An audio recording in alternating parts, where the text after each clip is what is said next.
They say some houses remember. They hold on to moments like photographs pinned to walls that no one can see. The house at 1847 Maple Street remembered everything. Every scream, every prayer, every soul that crossed its threshold after the sun went down. I should know. I lived next door for 17 years, and what I witnessed changed everything I thought I knew about fear, faith, and the thin line between the living and the dead. This is not a ghost story. This is a testimony. And before you click away thinking you've heard it all before, let me tell you something. The family that moved into that house in the summer of 2019 didn't believe in any of this either. They were rational people, educated, grounded in science and logic. But 6 months later, they would stand in their front yard at midnight, holding each other and weeping, refusing to go back inside. This is their story. This is my story. This is the truth about the house everyone feared after sunset.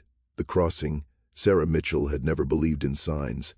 She was a woman who built her life on spreadsheets and 5-year plans, a pediatric nurse who dealt in measurable realities, temperatures, dosages, healing that you could chart and document. When she first saw the house on Maple Street, she saw what any practical person would see: 4 bedrooms, original hardwood floors, a wraparound porch that begged for summer evenings and sweet tea. She saw a steal, a foreclosure priced so low it seemed criminal. Her husband Marcus stood beside her in the driveway, their daughter Emma bouncing between them with 8-year-old enthusiasm, already claiming the room with the window seat as her own. "Why is it so cheap?" Marcus asked the realtor, a thin woman named Patricia who kept glancing at her watch as if she had somewhere urgent to be. Patricia's smile was professional but strained. The previous owners had to relocate suddenly. "Bank wants it sold quickly." That's all. 2 words that should have sounded an alarm, but Sarah heard only opportunity. They'd been saving for 7 years, living in a cramped apartment where Emma's bedroom was barely larger than a closet. This house was a dream they hadn't dared to dream. I watched them from my porch that day. I'm Margaret Chen, and I'd lived at 1845 Maple Street since 2002.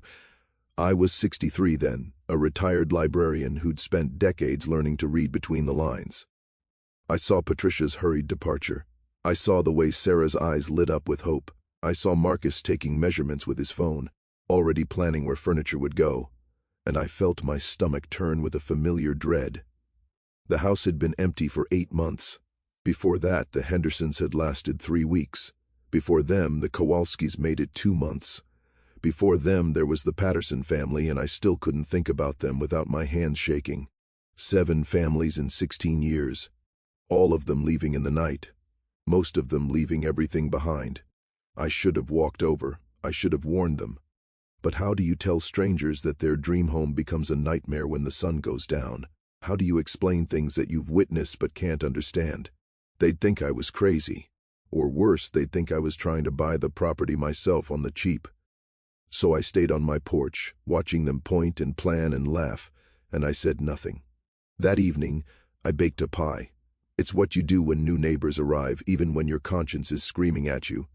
I waited until dusk, that golden hour when the world still felt safe, and I carried it across the small strip of lawn that separated our properties.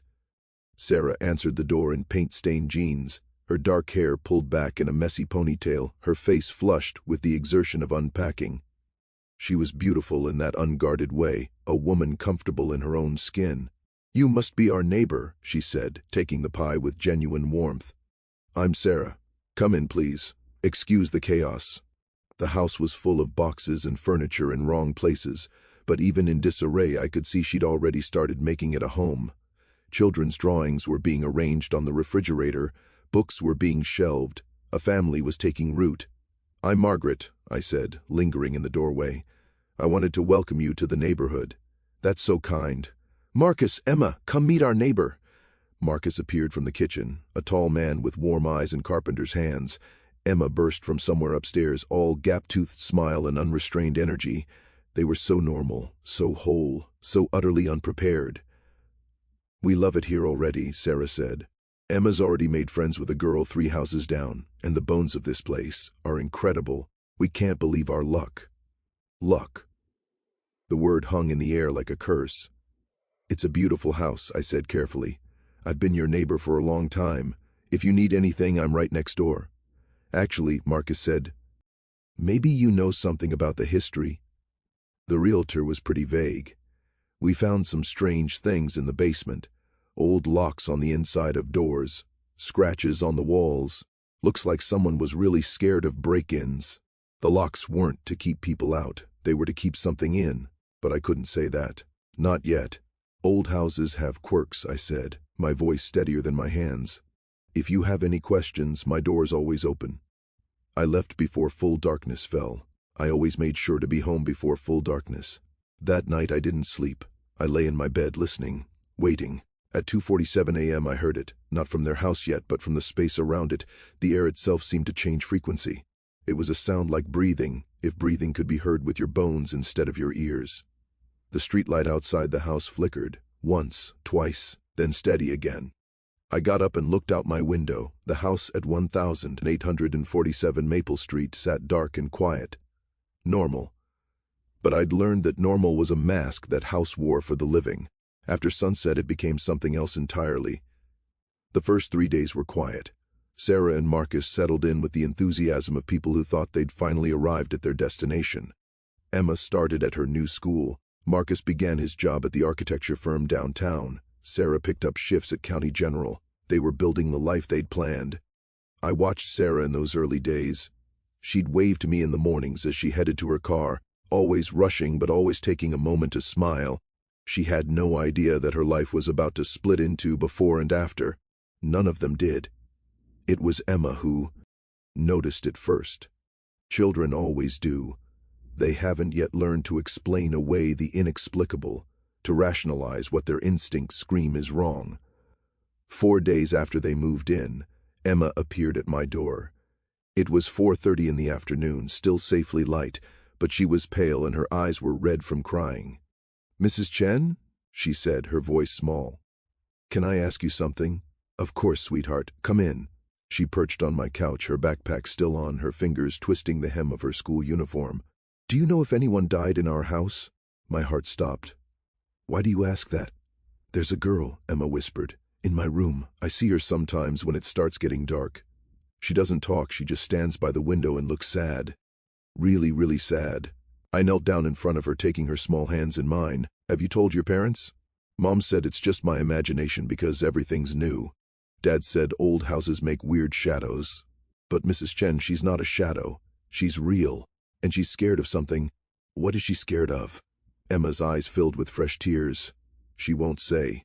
But when I ask her, she points down, to the basement, and then she disappears." I'd heard stories from the previous families, things seen, things heard. But Emma was describing something specific, something I'd heard described before. A girl by the window, always sad, always warning. "Emma, listen to me very carefully. I need you to promise me something." She nodded, solemn. "When the sun starts to set, I need you to make sure you're not alone. Stay with your parents. Keep lights on.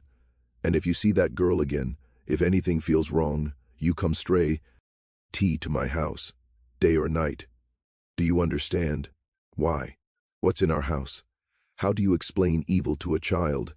How do you tell her that some places hold on to pain like a sponge holds water, that her bedroom might be soaked in someone else's tragedy?" "I don't know exactly," I said, which was partly true. "But I know that house has a history, and until we understand it better, I need you to be careful. Can you promise me?" She promised. But promises are fragile things, easily broken by the stubborn hope of parents who refuse to see danger until it's too late. That evening, I knocked on their door just before sunset. Sarah answered, surprised but pleased to see me. "Margaret, come in. We were just sitting down to dinner." "I won't intrude," I said. "I just wanted to check on Emma. She seemed upset this afternoon." Sarah's smile faded slightly. "She came to you?" "I'm sorry. She's been having a hard time adjusting. Seeing things," she says. "I think it's anxiety about the new school, the new environment." "Maybe," I said carefully. "Or maybe this house takes some getting used to." "Sarah, has anything unusual happened? Anything at all? Like what?" Marcus appeared behind her. "Is everything okay?" "I'm just being a concerned neighbor," I said. "Old habits from too many years watching out for the kids in the library. We're fine." Marcus said firmly. Emma's imagination has always been vivid. We're keeping an eye on it. They weren't going to listen. People never did, not until they experienced it themselves. And by then, sometimes, it was too late. Well, if you need anything, I said again, backing away as the sun touched the horizon. We will, Sarah said warm. Lee, thank you for caring. I hurried home. I always hurried home before dark. That night, at 3:17 a.m., I woke to screaming. Not the screams of fear, but the screams of a child having a nightmare. Emma's voice carried across the small distance between our houses, then Sarah's voice, soothing, comforting, then silence. But the silence was worse than the screaming, because in that silence I could hear the house. That breathing sound, deeper now, hungrier. The next morning, Sarah looked exhausted. I saw her getting Emma into the car for school, both of them moving slowly, weighted down by sleeplessness. Emma's eyes found mine, and in them I saw a plea, help us. But how? How do you fight something you can't see, can't touch, can't prove exists? I spent that day in my study pulling out old newspaper clippings I'd collected over the years. The house at 1847 Maple Street had a history, fragments of which I'd pieced together through research and whispered conversations with previous neighbors who'd long since moved away. Built in 1923 by a man named Thomas Brennan. He'd been a respected banker, a pillar of the community. But in 1931, during the Depression, something changed. His wife, Elizabeth, disappeared. The official story was that she'd left him, run off with another man. But there were rumors, dark rumors about sounds heard from that house after midnight. About Elizabeth's sister who swore she'd seen Elizabeth at a window, mouthing the word help before the curtains were yanked shut. Thomas died in 1933. Heart attack, they said. He was found in the basement, his face frozen in an expression of such terror that the coroner who examined him had nightmares for years. Afterward, the house changed hands several times. In 1956, a family named Morrison moved in. 6 months later, their teenage son was found in the basement, catatonic. He never spoke again, just drew pictures obsessively of a dark figure with no face standing over a woman's body. In 1978, the Delacroix family. They lasted 1 year. The father, a psychiatrist, tried to document what was happening. He filled journals with observations, trying to find rational explanations for doors that opened themselves, for cold spots that moved through rooms, for the sound of a woman weeping that came from the walls themselves. His final entry, written 3 days before they fled, it knows we're here. It watches us. And I think it's waiting for something. Patterson family, 2003. I'd been living next door for only a year when they moved in. Lovely people. 2 young boys. The parents were devout Christians who thought prayer could conquer anything. They lasted 6 weeks. The morning they left, the mother came to my door, her face hollow with exhaustion and fear. Don't let anyone move into that house, she'd beg me. Please. There's something wrong there, something evil. We tried everything. Prayer, blessing, cleansing. It doesn't care. It just wants. Wants what? I'd asked. She'd looked at me with eyes that had seen too much. I don't know, but whatever it wants, it's patient. It can wait forever. Now, sitting in my study with these clippings spread before me, I knew I had to do more than just watch and worry. I had to act. But how do you convince people that their dream home is their worst nightmare? That evening, I saw Sarah in her backyard, hanging laundry on a line Arcus had apparently just installed. The domesticity of it, the normalcy, felt obscene given what I knew was coming. Sarah, I called out, crossing the property line. She turned, surprised. Margaret, I was just thinking about you. Emma's been asking if she could come over sometime. She really likes you. I'd love that, I said. But Sarah, I need to talk to you. Really talk to you. Something in my voice made her stop, made her really look at me. What's wrong? Can we sit down? This isn't an easy conversation. We sat on her back porch, the late afternoon sun casting long shadows across the yard. I took a breath and began. This house has a history, a dark one, and I've been watching families move in and out of here for nearly 2 decades, and I've seen what it does to people. What it does. Sarah's voice was guarded now, protective. Strange things happen here after sunset, things that can't be explained. And they start small, so small you explain them away. But they build. And by the time you realize something's truly wrong, it's already gotten inside your head, your family, your sense of safety. Sarah stood up. Margaret, I appreciate your concern, but Emma sees a girl in her room, I interrupted. A sad girl who points to the basement. The Morrison boys saw things too. So did the Delacroix children. So did the Patterson boys. There's a pattern. Emma has an overactive imagination. Kids see things, especially in new places. Is that all? Nothing else has happened. No cold spots, no sounds, no feeling of being watched. Sarah's face changed, just slightly, but I saw it. I'd struck something true. Marcus heard something, she admitted reluctant. Tly, in the basement, a few nights ago. Like someone moving around. But when he went down to check, nothing was there, and She paused, wrestling with whether to continue. I've been having dreams. About a woman. She's trapped somewhere dark and she's trying to tell me something, but I can't understand her. What does she look like? Dark hair, early 30s maybe, terrified. She keeps pointing at the floor like Emma's girl. Sarah wrapped her arms around herself. But dreams are just dreams, right? Stressed from the move, new job, everything? Maybe, I said gently. Or maybe this house is trying to tell you something. You sound crazy. You know that, right? I know, believe me, I know how this sounds. But Sarah, I've lived next door to 7 families. 7. The longest any of them lasted was 8 months. Most don't make it past 3. And they all report the same things. It starts subtle. Then it escalates. And by the time they leave, they're broken. Some of them never recover. Sarah stood up, her face flushed with anger and fear. I'm not going to let neighborhood gossip and superstition drive my family out of our first real home. We saved for years. We finally have space, stability. I'm not throwing that away because some previous owners couldn't handle old house noises. Sarah, thank you for the concern, Margaret, really. But we're fine. We're going to be fine. She went inside, and I was left alone on the porch as the sun began its descent. I'd failed, just like I'd failed to warn the others. The difference was this time I'd actually tried, and it hadn't mattered. That night, things changed. At 1:23 a.m., I woke to the sound of shattering glass.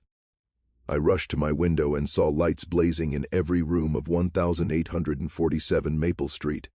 The front door flew open, and Marcus stumbled out, carrying Emma. Sarah ran behind them, her face white in the porch light. I threw on a robe and ran outside. What happened? Marcus set Emma down on their lawn, his hands shaking. The girl was sobbing, clinging to her mother. Something grabbed her, Marcus said, his voice hoarse. Something pulled her out of bed. Sarah and I both saw it. We saw Emma being dragged across the floor by nothing. By fucking nothing.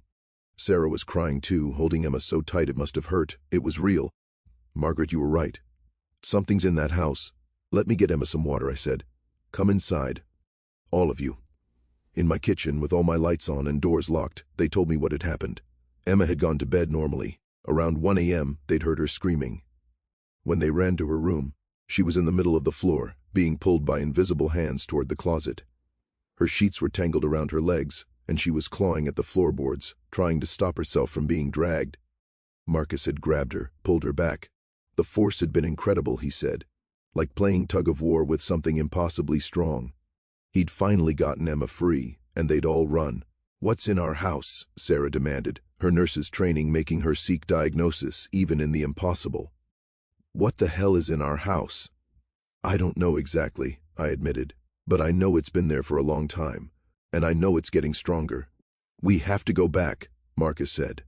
All our things are there, everything we own. Not Tonig. HT, I said firmly. Tonight you stay here. Tomorrow, in the daylight, we figure out what to do next. They stayed in my guest room, the 3 of them huddled together like refugees from a war. I sat up in my living room, watching their house through the window. At 3:47 a.m., every light in their house went out simultaneously. Then, one by one, they turned back on, starting in the basement and moving up through each floor, like something was climbing the stairs, making its presence known. The house was showing us what it could do, and we'd only seen the beginning, the reckoning. Morning came with the false promise of normalcy. Sunlight made the house at 1847 Maple Street look innocent again, just another pretty home on a tree-lined street. But Sarah and Marcus sat at my kitchen table looking like they'd aged years overnight. Emma was asleep on my couch, finally giving in to exhaustion after spending hours crying that the sad girl had tried to warn her, that she should have listened. "We can't go back there," Sarah said, her hands wrapped around a coffee mug she hadn't touched. "But we put everything we had into that house. The down payment wiped out our savings. We have nowhere else to go." "We're not leaving," Marcus said, his jaw set with stubborn determination. "We fight this. There has to be an explanation, a rational explanation." I'd seen this before, too, the desperate need to make sense of the senseless. Marcus was an architect, a man who understood buildings as combinations of materials and physics. The idea that structure could house something beyond structure was incompatible with his worldview. What kind of explanation accounts for our daughter being GG'd across the floor by invisible hands? Sarah snapped. "I don't know yet, but there are people who study this stuff. Paranormal investigators. We call them, they bring their equipment, they figure out what's actually happening. And if what's actually happening is that our house is haunted?" Sarah's voice broke. "What then, Marcus? We can't afford to move, we can't afford to stay. We're trapped." I let them argue, knowing they needed to process this in their own way. But I was thinking about what Marcus had said. Paranormal investigators. Over the years I'd seen 3 different teams come to investigate 1847 Maple Street. One had left after a single night, refusing to ever speak about what they'd experienced. One had completed their investigation and declared the house had significant negative spiritual activity, before packing up their equipment and driving away. The third had tried to perform some kind of cleansing ritual. Their leader, a woman named Catherine Delgado, had ended up in the hospital with a concussion after being thrown down the basement stairs by what she swore was an unseen force. But I also remembered something Catherine had told me before she left town. She'd visited me, wanting to warn any future residents. "That house doesn't just have a ghost," she'd said. "It has a wound. Something terrible happened there, and it's like the house can't heal. It just keeps bleeding pain into the present. And it will keep doing that until someone helps it remember, until someone witnesses what it needs to have witnessed." I'd asked her what she meant, but she'd shaken her head. "I don't know exactly. I just know that whatever is there, it's waiting for some thing or someone." Now, looking at Sarah and Marcus, I wondered if they were the someones the house had been waiting for. "There's a woman," I said, interrupting their argument. "Catherine Delgado. She investigated the house about 10 years ago. She might be able to help." "You said people have tried to investigate before," Marcus said. "What happened?" I hesitated, then decided honesty was necessary. It didn't go well. But Catherine was different. She didn't just want to prove ghosts existed. She wanted to understand what they needed. "Do you have her contact information?" "I can try to find her." It took most of the day, but I finally tracked Catherine down. She'd moved to Oregon, was teaching comparative religion at a small college. When I explained who I was and why I was calling, there was a long silence. "I swore I'd never go back to that house," she finally said. "A family is in danger. A little girl." Another pause. "Tell me exactly what's happened." I relayed everything Emma had seen, what Sarah had dreamed, what happened to Emma in the night. "It's escalating," Catherine said grimly. "It always does, but this sounds faster than usual." "How long have they been there?" 5 days. 5 days. Jesus. The Delacroix lasted 6 weeks before things got physical. Something about this family is triggering a stronger response. Can you help them? I don't know, maybe, but they need to understand something first. If we do this, if we really engage with what's in that house, there's no going back. You can't unknow what you'll learn. And it might not end well. What's the alternative? They can't afford to leave, and they can't live in fear. There's always a third option, Catherine said quietly. They could ignore it, pretend it's not happening. Some families manage that for a while. They avoid certain rooms. They stay out of the basement. They convince themselves it's just old house quirks. It's a kind of peace, even if it's built on denial. Is that what you recommend? No, because it never really works. The house always wins in the end. But it's their choice to make. I gave the phone to Sarah, who'd been listening to my side of the conversation. She and Catherine talked for nearly an hour. When Sarah finally hung up, her expression was grim but resolved. "She'll come," Sarah said. "She's flying in tomorrow, but she wants us to do something tonight." "What?" "Go back into the house. Stay until morning. Document everything that happens." Marcus stood up, alarmed. "Absolutely not. Emma stays with Margaret," Sarah said. "Just you and me. Catherine says the house is trying to tell us something and we need to listen. She says sometimes these hauntings are like trauma. They repeat because they need to be heard, to be acknowledged. And if we can figure out what it's trying to say, maybe we can help it. Or maybe it'll kill us," Marcus said bluntly. "Maybe. But I'm a nurse, Marcus. I've sat with dying patients. I've held their hands and listened to their final words. Sometimes that's all people need at the end, someone to witness their pain. If that house has something trapped in it, something suffering, maybe all it needs is for someone to finally pay attention." I watched this woman, who'd been a stranger 5 days ago, transform into someone brave enough to walk back into her nightmare. And I felt something I hadn't felt in years: hope. Emma was terrified when they told her the plan, but Sarah held her daughter close and promised they'd be safe. "The sad girl was trying to warn you," Sarah said gently, "not hurt you. And maybe if we listen to what she's trying to say, she won't be sad anymore. What if there's something bad down there, in the basement? Then we'll find out what it is, and we'll stop it from hurting anyone else." Simple words, but they carried the weight of a covenant. Sarah was promising to be the witness the house needed. As sunset approached, I watched Sarah and Marcus walk across the lawn to their home. They carried flashlights, Sarah's phone for recording, and a visible determination that belied their fear. Emma stood at my window, her small hand in mine, watching her parents go. "They're going to be okay," I told her, praying it was true. "The sad girl likes my mom," Emma said softly. "I can tell. She wants to show her something." "What do you think she wants to show her? Where she's buried?" The words hung in the air like smoke. I pulled Emma close, and together we watched the lights come on in 1847 Maple Street, pushing back the darkness one room at a time.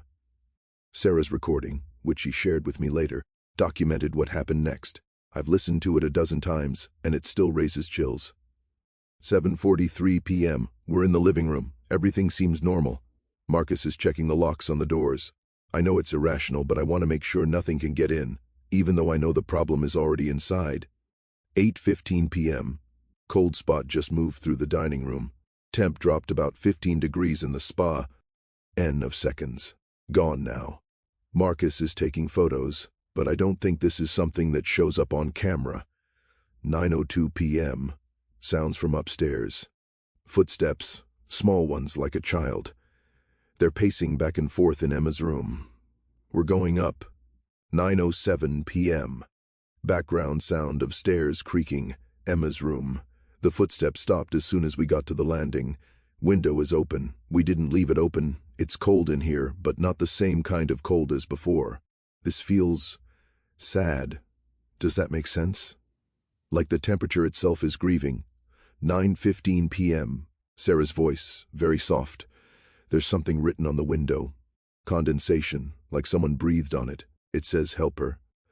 "Marcus, are you seeing this?" "Marcus, I'm filming it." "Jesus, it's real. It's actually real." "Sarah, who needs help?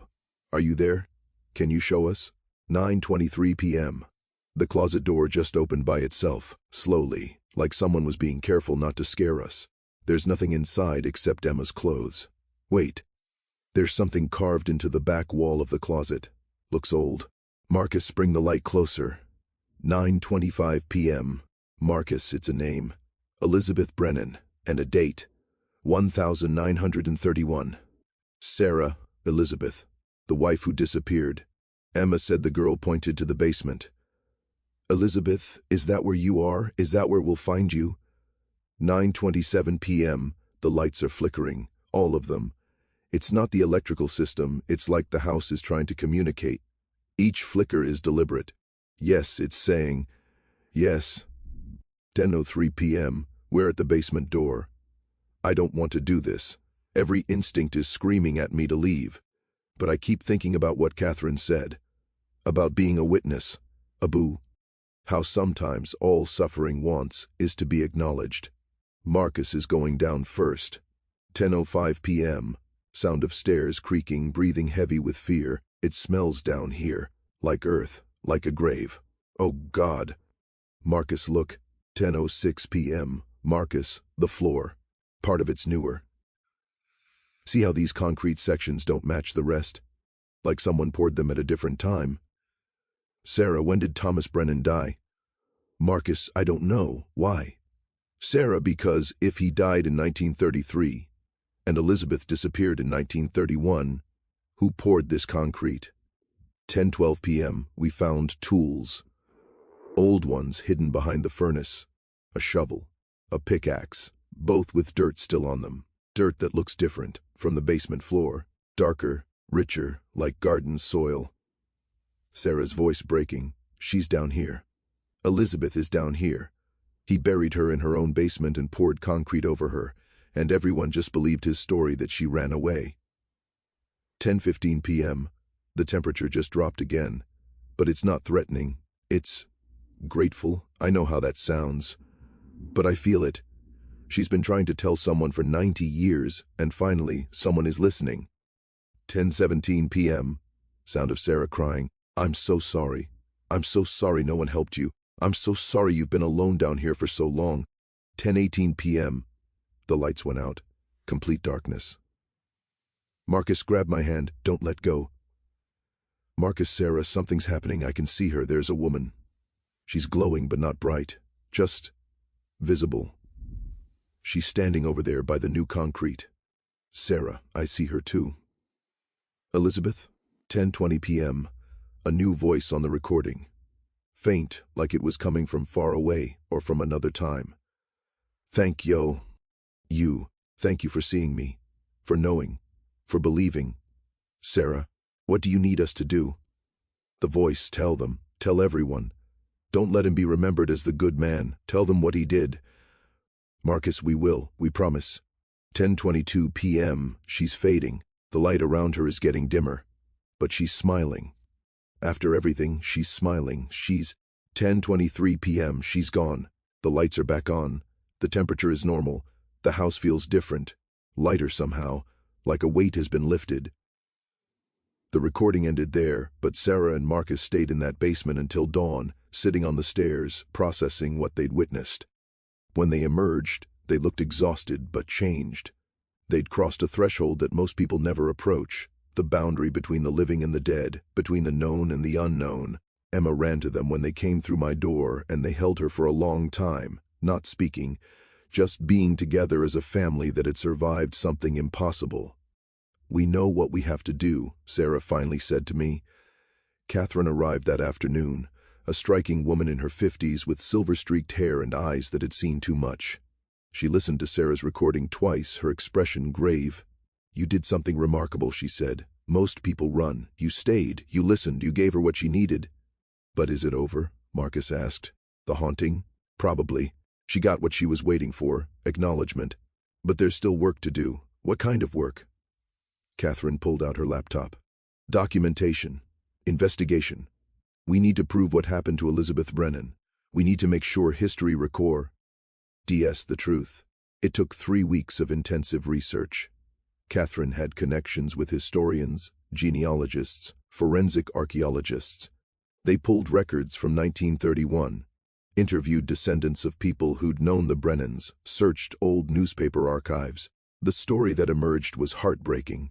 Elizabeth Brennan had been a vibrant woman, beloved in the community, active in charity work. Her marriage to Thomas had seemed solid, prosperous.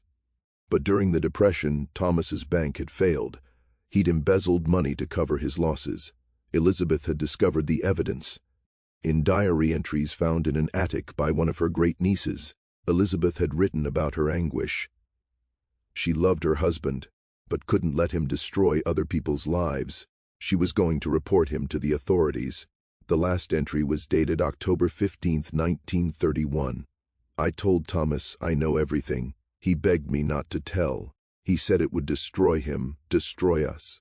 But I can't live with this. Tomorrow I'm going to the police. God forgive me.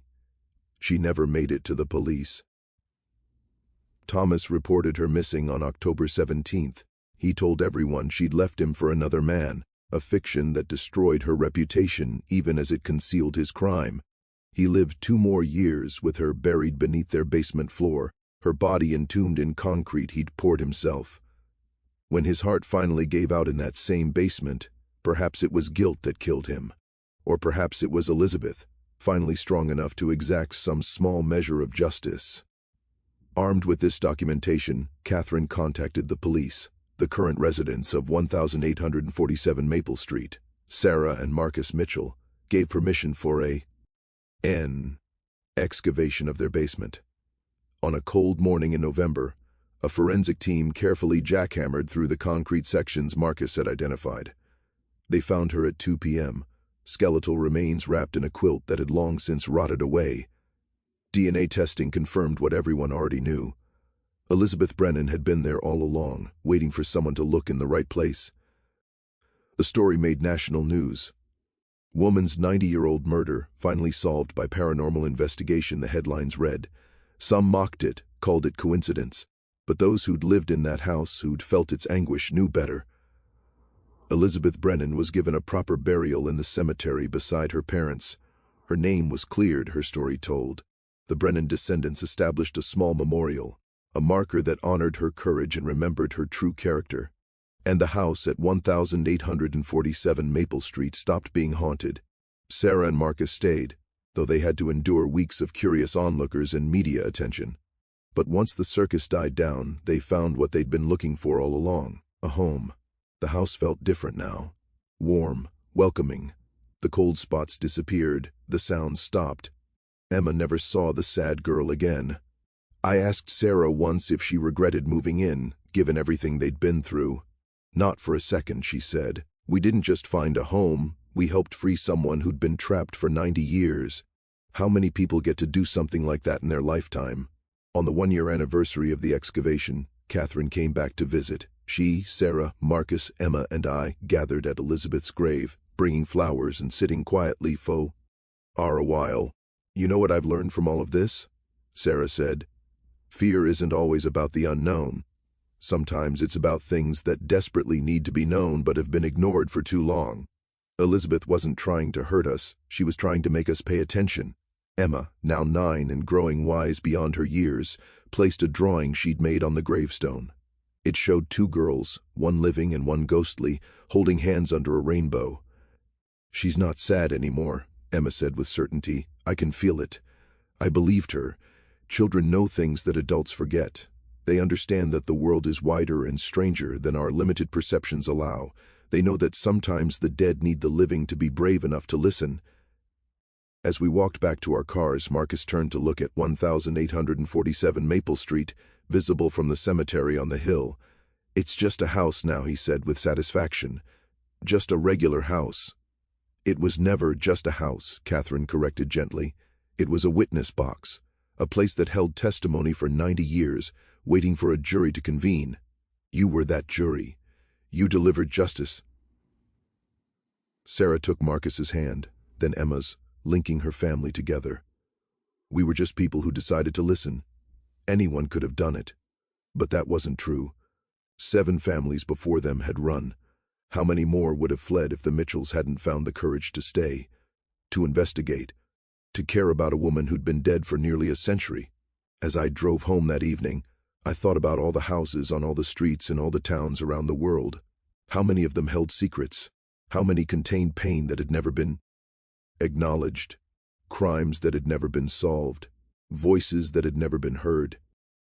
And I thought about the people who chose to listen, even when it was terrifying, even when it defied reason, even when everyone else said they were crazy. Those are the real heroes of this world. Not the ones who fight obvious monsters, but the ones who pay attention to the quiet horrors that everyone else ignores. The ones who bear witness even when there's nothing to gain except the satisfaction of giving voice to the voiceless. Emma Mitchell was one of those heroes. At 8 years old, she could have dismissed what she saw, let her parents convince her it was imagination. Instead, she insisted on the truth of her experience. She honored what she'd witnessed. Sarah and Marcus were heroes too. They could have abandoned their investment, walked away from their dream. Instead, they walked toward their fear. armed only with compassion and a willingness to believe. The house at 1847 Maple Street still stands. The Mitchells live there happily, their lives ordinary in the best possible way. Emma grows up. Marcus designs buildings. Sarah heals the sick. They've become part of the neighborhood, no different from any other family. But on quiet evenings when I sit on my porch and look at their house, I remember. I remember the sad girl in the window. I remember Sarah's courage. I remember the moment when light entered a place that had been dark for 90 years. And I think about Elizabeth Brennan, finally at rest, finally remembered not as the woman who abandoned her marriage, but as the woman who stood for truth and paid with her life. Some people say the dead have no power, that ghosts are just echoes, fragments of personality that linger without purpose or agency. But I've learned differently. The dead can be powerful teachers if we're willing to learn. They can show us that justice delayed is not justice denied if someone is brave enough to seek it out. They can remind us that every person, no matter how long gone, deserves to have their story told truthfully. The house everyone feared after sunset became the house that taught us about courage. And isn't that what the best stories do? They take our fears and transform them into opportunities for growth, for connection, for understanding. I still live at 1845 Maple Street. I still watch the neighborhood, though now with less anxiety and more hope, because I know that even when darkness falls, there are people willing to turn on the lights. There are families like the Mitchells who choose love over fear, truth over comfort, justice over convenience. Emma asked me once why I didn't move away in all those years, when I knew the house next door was haunted and dangerous, because someone had to bear witness, I told her. Someone had to remember all the families who came and went, to hold space for their experiences, even when they couldn't articulate what they'd been through. And I kept hoping that one day, someone would come who could finally set things right. And we did, Emma said proudly. You did, I agreed. You listened when others ran. You believed when others doubted. You stayed when others fled. That's everything, Emma. That's how we changed the world. One act of courage at a time, one voice honored at a time, one truth told at a time. As the sun sets now over Maple Street, there's no fear. The house at 1847 glows with warm light and the sounds of a living family. The sad girl is gone, transformed from a warning into a memory, from a haunting into a healing. But her lesson remains, etched into every beam and board of that house, whispered by every settling floorboard. Pay attention. Listen, bear witness, because everyone deserves to be heard, even the dead, especially the dead. That's the real story of the house everyone feared after sunset. Not a tale of terror, but a testament to the power of compassionate attention. Not a ghost story, but a love story. The kind that spans generations and bridges the impossible gap between life and death, through nothing more complicated than one family's willingness to care. And if you take nothing else from this testimony, take this. The next time you feel afraid, ask yourself what the fear is trying to tell you. The next time you want to run, consider what might happen if you stay. The next time you hear a voice calling from the darkness, have the courage to answer, because somewhere, someone is waiting to be heard. And you might be exactly the person they've been waiting for.